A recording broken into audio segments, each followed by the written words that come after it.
What's going on, everyone? Welcome to my channel, and if you're new here, this is just an E91 328xi build, and if you're a returning subscriber, well, you already know what it's all about. In today's video, as you can see, I have my car up on, I guess you could say, roll-up jack stands. We're gonna get underneath the rear of the car today, and I'm gonna be removing the rear jacking point for this car because I actually purchased an ultra racing rear subframe strut bar, and that's gonna be in the way. The rear jacking point is gonna be in the way, excuse me, of the strut bar. So if you guys have a rear brace, this is sort of gonna delete it. My car, or this is gonna delete it, not sort of delete it. My car didn't come with one. I'm thinking it's because of somewhat production. Some cars got it, some cars didn't. So again, I don't know why mine didn't come with it, but anyways, I'm just making it better. If you guys are worried about the rear jacking point, you're still gonna have one. Most cars, you just jack it up by the rear diff, and I've always been doing that on my vehicles. I've never had a rear jacking point until I had my wagon.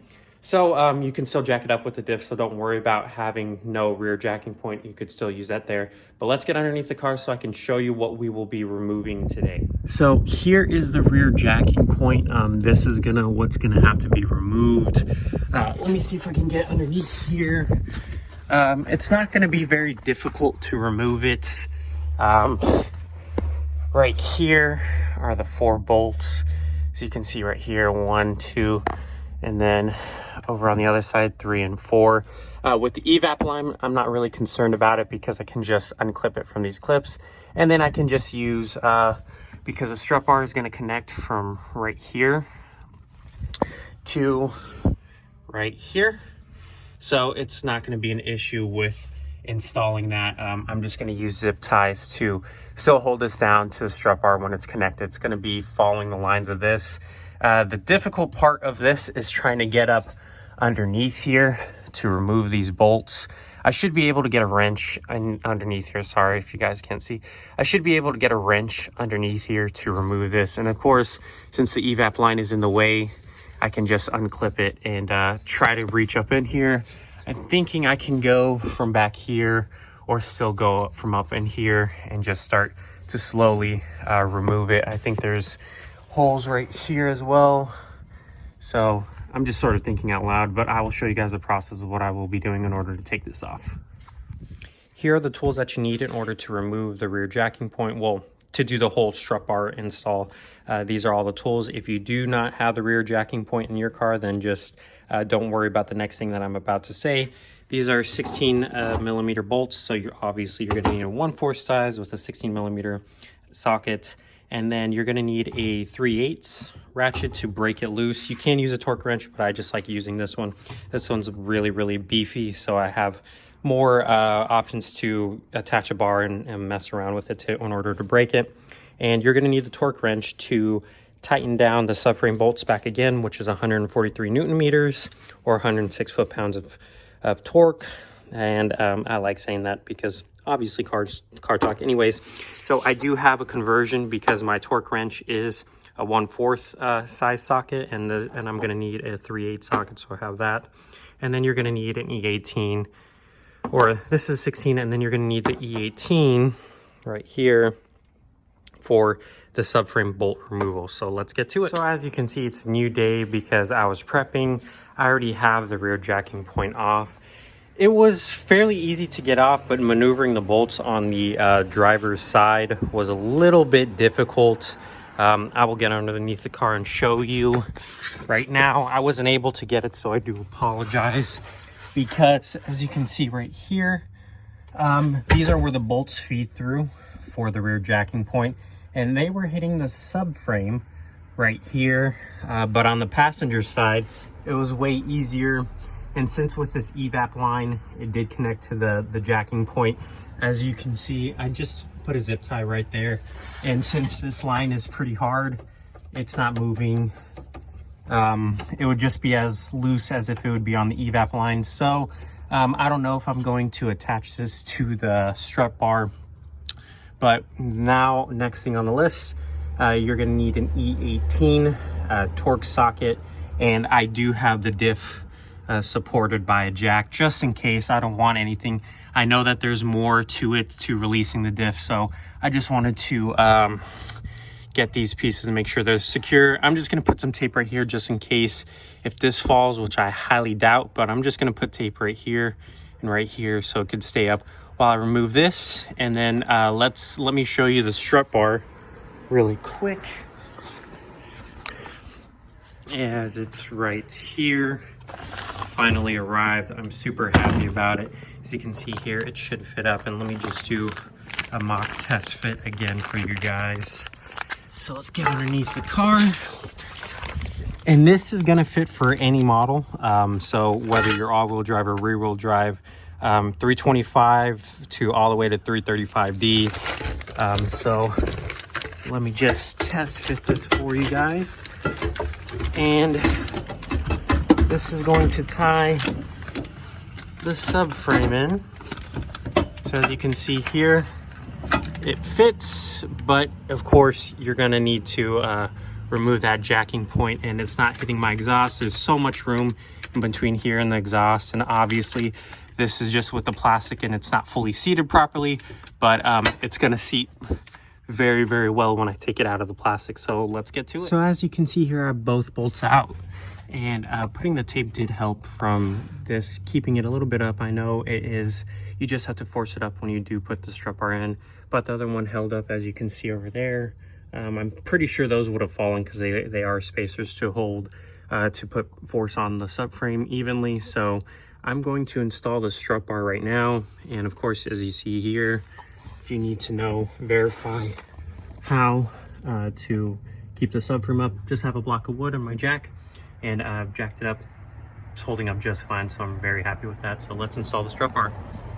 So as you can see here, it is mounted, and I am, with the 3/8, I am just hand tightening these down until they're pretty tight, and then once I have that all down, it is going to be tightened with the torque wrench. As you can see here, as you can see here, no fitment issues with the exhaust, and I have a custom exhaust, which I got it more sunken up so I don't scrape because I am lower. But I'm just hand tightening them right now, and this tape did help me out a lot with keeping the orientation, because there are arrows of where this needs to be pointing. So this does keep it down with the orientation of the spacers that are on the subframe. So I'm very happy with this. If you guys really, all in all, in total, if you don't have the rear jacking point, it's going to take you minimum of 30 minutes, if that. I'm already at the 30-minute mark with just recording for you guys and showing you this whole process. So it's a super easy install, and I'm going to do reporting with the strut bar to see if I notice any difference. But since I do not have a rear subframe or a rear subframe chassis brace, I don't know why my car didn't come with one. I would love to see how this subframe is going to tie it all together, because I do have a front strut brace and a rear tower strut brace. And so having a lower subframe brace, I'm pretty sure I'm going to notice a good amount of difference, but I cannot wait. But let's get back to the installation. So everything is torqued to spec, and let me show you the finished product. It looks right at home over here. I'm very happy with it. As you can see here, very tucked up in. You have all this room, and for you 335i guys, you don't have to worry about this evap line. Since I do have a 328i, you don't have to worry about this. More than likely, I haven't seen a lot of 335i's as well with jacking points. So it, again, just depends on the car, but this is the final piece. And again, 106 foot-pounds or 143 Newton meters for the torque wrench. And this thing is solid. I cannot wait to actually use this. It looks amazing. I'm super happy with the final product. And yeah, hopefully I can get more pieces from Ultra Racing. They're just very hard to come by. They're starting to no longer make things for the E90 platform. But this will fit with any model: E90, E91, E92, E93. I have a wagon and it fits up just fine. It's all subframes. All models share the same subframe. And yeah, I don't think about the M3. I don't know, that could be a different story, but then again, I haven't done that much research. I just only know my model, but look into it. This is gonna be great. I cannot wait to see how this ties up the rear end. And that's it, and that's that. So that's going to be the end of this video. As you can see, I'm out of my work outfit to work on my car, and it was just a super easy install. Expect, if you do have the rear jack pad that I removed, as you can see right there, so if you have that big old piece, expect an hour maximum of installation, and just to, you know, a maximum of 30 minutes just installing the strut bar if you do not have the rear jack pad. So an hour in total at most, but other than that, it was a great and super fun and easy install. Again, I cannot be excited about this installation. I will probably be doing an update on my strut bars that I do have, so the front and rear strut bar that I have, and then of course with the lower subframe chassis brace now. I'm very excited to see what results this brings, and I will be doing an update video either this weekend or next weekend. Just wanted to see how, if I can really truly feel a big difference. I'm going to go on spirited drives. I do not have the time to go to autocross events, unfortunately. Work has just been crazy, and I just have a little bit of time to do these short and quick install videos for you guys. Please like, comment, and subscribe. I'm a YouTuber now. Sorry, I have to say it. If you haven't subscribed yet, please consider doing so. It will help the channel grow. And I know this is just another feat. I just hit 500 followers. So thank you to everyone who has supported me in my build process. It's just been a great event so far. So I know 500 is a lot, but just coming from 0 to be at this number within a year's time, I know it's not a lot, but it's a lot in my eyes. So I just wanted to give the love back to you guys. Thank you all once again for supporting me, and I hope you are having a great day.